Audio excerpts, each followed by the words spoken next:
Hey,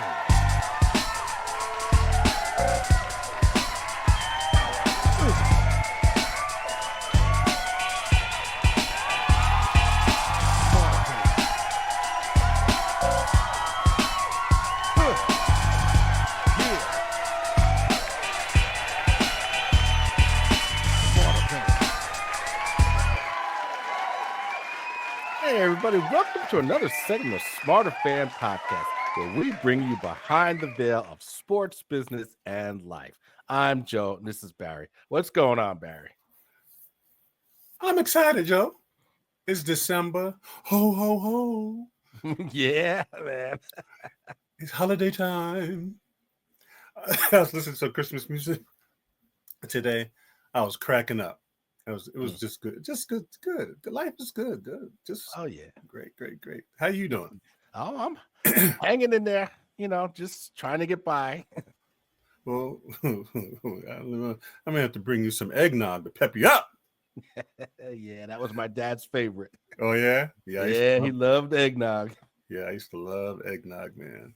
Yeah. So, Well, good, man. I know we got a lot going on, a lot to talk about. So what's cooking? I'm going to talk about Lou Carneseca. Ooh, the legend. The man was an institution. Okay. Yeah, really. So, I mean, he was born in New York City, and he went to St. Anne's Academy, which is now Archbishop Malloy High School. Mm. And he served in the U.S. Coast Guard during World War II. Oh, really? Oh, yeah. Yeah. And after he was discharged from the Coast Guard, he went to St. John's, and he graduated in 1950. Mm. So then he went back and he coached at St. Anne's from 50 to 58, and he racked up a 205-34 record. Mercy. Yeah. So then he was succeeded by Jack Curran, who had an illustrious career of his own. Mm-hmm. And so then he became an assistant at St. John's from 58 to 65. And then he became the head coach from 65 to 70. Mm. Now, he did a short stint with the Nets. Okay. He was the GM, and then he was the coach. And the 3 years he coached the Nets, they made the playoffs all 3 years. Yeah. So then he left the Nets, and he had 2 years left on his contract when he left, and he took a big pay cut to come back to St. John's. Mm. So, oh, yeah. and they asked him, he said, what did you think of, coaching pro? He says, been there, done that. That's the way he looked at it, Mm. So he coached St. John's from 73 to 92. Yeah. And he had an overall record of 526 and 200. That's crazy. That's a hell of a winning percentage, It's crazy. And he reached the postseason every year of his coaching career. Every year he reached the postseason. And that included an appearance in the Final Four. Mm-hmm. So he retired in 92, but he remained on campus for 30 years. He was an assistant to the university president. Makes sense. Hey, what better way to stay young than be around young people? Mm-hmm. Exactly. And unfortunately, this past weekend, he passed away, at the age of 99. Wow. He lived a life. He lived a life. He really did. I mean, you talk about being in the midst of the biggest basketball era when New York and, St. John's was St. John's, and yeah. The 80s, the 90s, Georgetown, those wars, Syracuse, oh yeah, the Big East, that's man, listen. Yeah.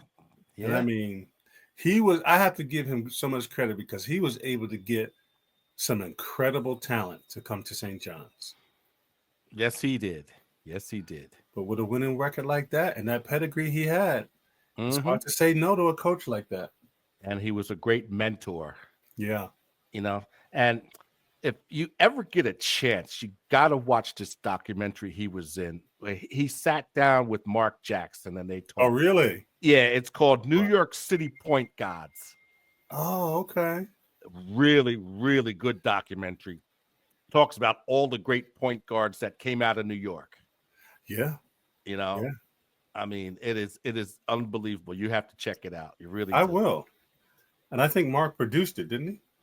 He might have, yeah. So what's going on with Colorado University? The CU Buffs. Well, we finished the season 9-3. Put a little shellacking on OSU and 52-0. And it's been a very interesting scenario. They had one of the biggest signing days of new recruits, and clearly you're going to see further upgrades in talent at CU. Yeah. From Coach Prime got there. It's been that projection, and he's let guys know, hey, you're here, maximize the opportunity. Yep. Because it's only going to get more competitive. And one of the Coach Hart, kind of told him again, hey, you got to realize this may be the place for you, or maybe for you to move on, because the caliber and level of talent that is deciding to come to CU is going to bump some of you guys. And so you may want to consider going somewhere else. And some of y'all going to have to really start to buckle down and play. Because we're gonna play for. So I said, this is what happens. He's just it happens in every collegiate situation all the time, and at least you got your coach telling you. In some situations, most situations, they don't. Right? Yeah. It's an upgrade, and it's on you, young man. You better apply yourself. It ain't gonna be no high hand holding. It is what it is. So it's interesting. Colorado is no longer the 1-11 team. Nope. Guys need to realize, and I mean, they got some situations happening with IMG. Looks like it's going to be a pipeline for them. And so as they continue their winning ways, it's gonna be a problem. Yeah. So it's exciting times at BU and what's going on with Colorado. I just ordered some gear, so I'll be fully buffed out, and I'm excited. Great things happening in CU and coach, and a lot of economic activity, but we'll get there. But it's just exciting, and I salute them for coming through a tough season. I mean, you got to say to yourself. I said to somebody, whoever watched Pac-12 football? Nobody. First of all, because of the time they play. Right. Yeah. They CU hasn't won a national championship, hasn't been to a playoff in quite a while, but people know CU football more than they know Alabama, LSU, Ohio State. You know what I mean? Michigan, because of the way they've taken control of their media. So he's running a masterclass, Coach Prime. He really is running a masterclass. But what else you got, my friend? Well, this has been a topic of heated debate this past week. The hit on Trevor Lawrence. Yeah. Now, Azeez Al-Shaair, he was the one who put the hit on him. And if you look at it from different angles, one angle looks like he hit helmet to helmet. And that's basically why they threw the flag. But from another angle, he does put up his forearm, and he leads with his forearm. So Lawrence is basically done for the season. Oh, really? Concussion. Yeah, he had a concussion. He's done for the season. Wow. And plus he had something going on with his shoulder with his AC joint also. So yeah, his non-throwing arm, but yeah, he's done. Yeah. So Shaair was suspended for 3 games, which he appealed, and the NFL put the kibosh on that. They said, "Nah, you're a repeat offender, so you're not getting off on this." Okay. Yeah. that all the Jags players are saying it was a dirty hit. So now what's been debated is whether the quarterback should be allowed to slide now, because this guy was going at full tilt when Lawrence went down. So they're saying one of the points they're trying to make is like, he's going at full tilt. What's he supposed to do? Yeah. So they're saying they should eliminate the quarterbacks being able to slide, because their reasoning being that once you get outside of the your live game. I agree with that, because there's no way. Because what is the guy supposed to do when he goes back to the huddle and his coach says, "How are you gonna give up the first down?" You see how that puts the defense up. Plus, you can get hurt. Yeah. Because the quarterback now has the option to fake you out and stick his head in your chest. Right. So you come out of that pocket, you live game. Because they're saying, hey, the running backs don't slide. Thank you. Thank you. You come out there, there's a price to pay. Yeah. So he got suspended for those 3 games, because he was a repeat offender of the player safety rules. So now he needs to clean that up. Yeah, definitely. I mean, he even apologized, but the damage is done. And I gotta give him a little credit. In the old days, he would have got that true forearm. Right? Mm-hmm. But at least he was trying to, not full weight. Shoot. Back in the day. So anyhow. Yeah, man. Now, it's tough, man. It's tough. I think the only way, like you said, to really, you come out of that pocket, you fair game. Yeah, exactly. So now the Bears, they should have beat the Lions in this game. And they say, I mean, the coach just really screwed that up. He didn't call a timeout and let the time run out, and they could have kicked the field goal and won the game. You got to be kidding me. The Bears would drive, and they got in field goal range, and he never called a timeout. So what was he thinking? That's the question. Well, it doesn't matter now because he was fired right after the game. Yeah, and somebody jumped out and said the Bears have had drafted 3 quarterbacks in 10 years. And basically it seems to be a way for the coach to extend his time, and it never works out. No. And I was telling somebody LSS, and he says, "What is that?" I said, 800 million. He said, "What's that?" I said, "Lazy, stupid coaching." These guys, a lot of these guys you can get talent. If you can't develop talent, it does you no good. Right. Exactly. This was these guys don't understand, but that's why, Commissioner said that's why we got $800 million worth of contracts of guys who are not even in the league getting paid. Yeah. Because of lazy, stupid coaching. So you draft a number 1, you put all these seemingly tools around him, at least more than Fields had. You give up your running back, which I never made sense to me, Montgomery, who's running circles over in Detroit. Mm-hmm. And I'm like, so I was like, because I was trying, at first I didn't like what Eberflus did to Fields. And I thought that was, well, he's not my guy. I'm going to put in my system. And I was like, man, I ain't feeling you on that. And then when I heard everything come down, I said, I guess my first mind was right. Mm-hmm. He's not that guy. He's not that. He's not this is what cracks me up. Now, this is to tell you how dysfunctional the Bears are. They made Thomas Brown, he's the OC. They made him the interim coach. Mm-hmm. He's only been the OC for 3 weeks because the other OC got fired. Bruh. It really depends. And it may be time. It sounds crazy, but it's been on there. It's been out there for a while. It may be time for the houses to sell. Yeah. I think the time has come. It's past them. And they haven't had a very good succession planning. It's been kind of a revolving door for a long time with the Bears. Yeah. And you kind of say, man, you haven't drafted well, you haven't gotten good, and not that it's easy. You have because there was a point there when they had Khalil Mack, that defense was the truth. Mm-hmm. Yeah. And I don't know. People think I'm harsh. I'm like, I don't get it. You have talent. You have a Barry Sanders. You mean you can't get a half decent quarterback? You can't get a half decent line?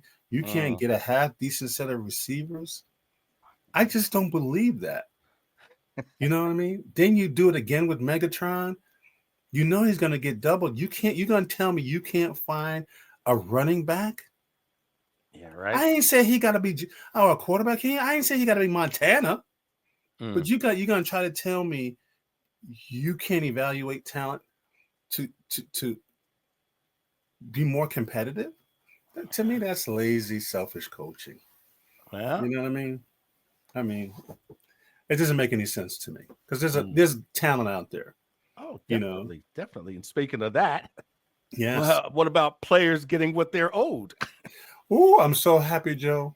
Joe, my heart feels so good. Because I got into it in the gym the other day, and somebody was saying, I don't like all these players getting paid. And I didn't say nothing, Joe, because, I ain't really trying to talk to you. I'm trying to get my work at it. And, well, man, what do you think? You used to play college ball. I said, well, why shouldn't the players get paid? Everybody comes there to see the players. Mm-hmm. They don't come there to see the coaches. They don't come there. You don't get 60, 70, 80,000 people in a stadium to watch cheerleaders, to watch the coach. I don't care if it's Nick Saban. They come to see the players. Mm-hmm. And I said, let's just do the numbers, right? So the numbers are this. You're playing for this university and you're generating billions of dollars. The reality is most of you on the team are not going pro. Even those who do, less will be in the year 3 years to 4 years. But you've helped win national championships. You've generated tremendous. You may be a 3-time All-American, but it just didn't work out. Right. Yeah. But you've contributed. And so you're telling me, because if you look at the University of Alabama, I'll just use them, from when Nick Saban got there to he left, and the things that have been built, that's on the back of the players. Yeah. That's on the back of the players. And so you're going to tell me those players shouldn't get some level of compensation that they can start their lives over with $500,000, even $1 million that they get upon graduation to start their lives. They earned it. And then the crazy thing about it is I told the person, because I have a very good friend who's an administrator at the University of Louisville, that you don't think they leverage Lamar Jackson's name, likeness, image to recruit? Yeah. Hell yeah. So the university, the way the setup, and there's really nothing you can do about it. And it is what it is. So the university is able to leverage a great player. You don't think University of Florida is leveraging Tim Tebow? That's how they keep the gravy train running. Mm-hmm. Yeah. You know what I mean? And so, the university is always going to make more money. No doubt. It's just the way it is. They're just going to be able to do it because of the way it's set. They're the platform. So the players who contribute and make those great sacrifices should be able to. And there's enough money. There's enough. Everybody. I told the person, there's no shortage of money. No, not at all. I have a lot of friends who are trustees, and they say, Barry, if people understood how much money college football makes, it's obscene. I had a friend. I had Channing, who's on the pivot. He said when he was at the University of Florida, when he got there was very, very little infrastructure in Tallahassee. He said by the time he left and Tebow Mania had hit, they had a whole, think about that for a minute. They were able to build a whole new infrastructure, roads, bridges, levee, all of that, maintain it because all the action that was happening in the stadium, all that money that was pouring in. Yeah. I didn't say the governor came up with a program. The mayor came up with a program. The football team generated that kind of revenue. Jeez, think about that. Yeah. He said, when I got there, there's very little infrastructure at Tallahassee. But yeah, my friend. So, big business is sports, and sports is big business. Always has been, always will be. And the players need to get their piece. Well, speaking of that, the Soto sweepstakes is heating up. I mean, what now? How much money you getting now, Joe? Well, they say he could pick a team by Monday. And the speculation is it's 600 million plus for 15 years. Now, Big Papi has been pushing hard to get him to the Red Sox. It ain't happening. Because they're one of the players. Okay, but it ain't the Red Sox, the Yanks, the Jays, the Dodgers, and the Mets. I guarantee you, the only way they get him, they got to break the bank. He got to. For him to do that, he would. I guarantee you, it's got to be 8. It's got to be more than Ohtani. Yeah. Why? Now, what you should ask me is why. Why? Why is because it's about market. You got to be in a big market to support that kind of salary. Definitely, yes. Right. Yes. So, do you have a big enough infrastructure in Boston to support that? No, not really. Well, They don't. They have their history, but it doesn't. When you start to look at numbers like New York, California, those are big market, big market. Big advertisers come with big dollars to get access. Boston doesn't have that type of income like the Patriots. Yeah, you're going to get loyalty. But the income, you're not going to get out of New England. You're not going to get it. It's not going to generate enough for me to be an advertiser. Because when I do the demographics of the market in Boston and New England, it's a very conservative situation. Yeah. You know what I'm saying? It doesn't generate. So that's why I say what I say. They would have to really. They'd really have to throw out a significant amount of money to justify it, to make it make sense. And I think the fact that they're in the market that they're in, I mean, look at New England Patriots won 6 Super Bowls. Didn't really have a big significant impact economically in the sense of right. Yeah. Because it's cold as heck in Foxborough. Yeah. Right? Snow. It's not necessarily a beautiful place to play. It's, you know what I'm saying? Yeah. All those things make a big and then you have to sit. And I had a good friend of mine who used to do Philips, the lighting company. And they did all the lighting and everything for all the stadiums. And he broke down to me at each tier, Joe. They know the income at each tier and run advertising to that demographic. So you're in the VIP. Oh, you're going to see the Mercedes commercial. You're going to see the yacht commercial. You're going to see the AP commercial. You see what I'm saying? Because they know, oh, he's in the VIP. He's living this lifestyle.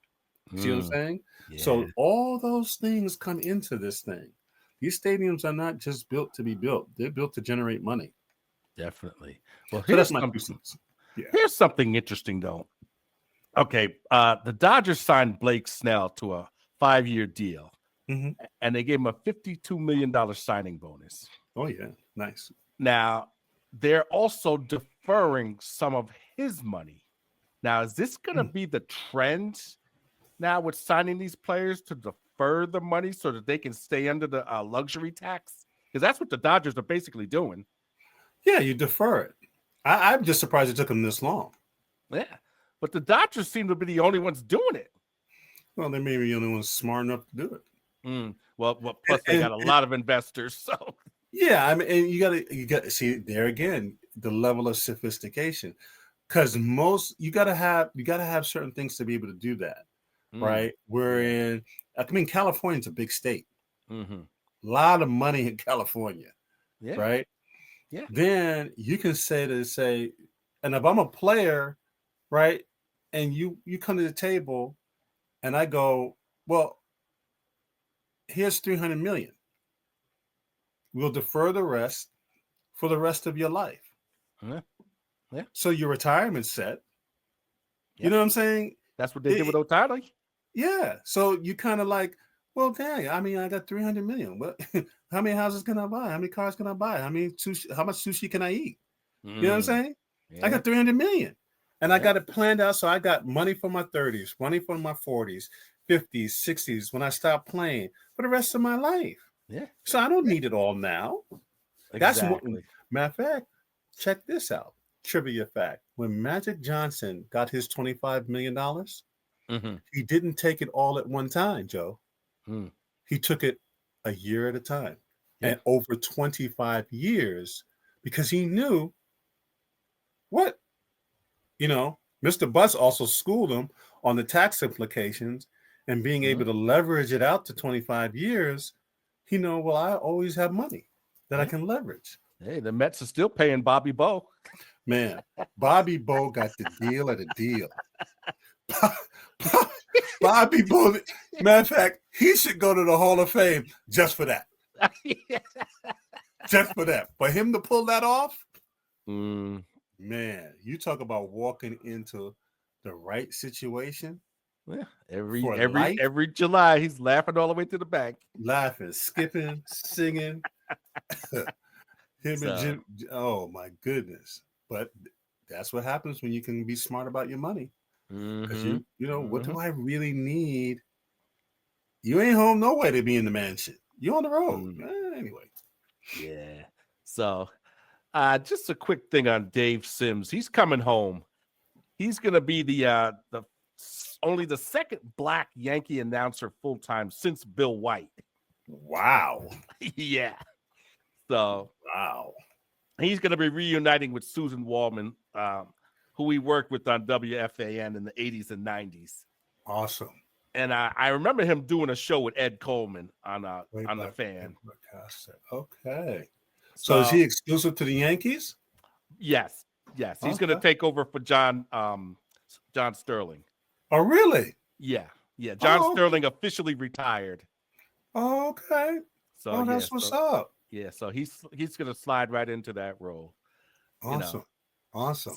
So what's going on with Cam Newton? Well, Cam is in a very interesting place right now. He's transitioning. He's really trying to find himself, find out who the new Cam Newton is. And it's just interesting to see him going through this process, because the thing about Cam has what we grew up with, which is that all-American look, right? But he's on his own person, and I think in his career he's tried to separate himself from that. Right. But it is what it is, and I think as he gets comfortable in his own way of being that all-American look, it can really work to his advantage. You know what I mean? Because he's got a big personality, but he's mature, so he's not 17 again. You know what I mean? Yeah. He's tall. He's easy on the eyes. He can sell product. You know what I mean? And so I think if he starts to become comfortable with that, more doors will open because he's very personable. He's very engaging. And he's not dumb. No.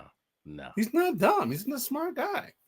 And being that he played a quarterback, that brings its own level of eyes to the game. You know what I mean? Because he does some things on his 4th and 1. And I'm like, man, he is holding school. I hope these people are paying attention because he's got a lot to offer and a lot of knowledge that can help and give, like we do on Smarterfan, take you behind the veil, show you and expose you to things you may never see, have never heard, or knew were part of the game. He can we'll take that to the business of sport next week. That's what we'll do.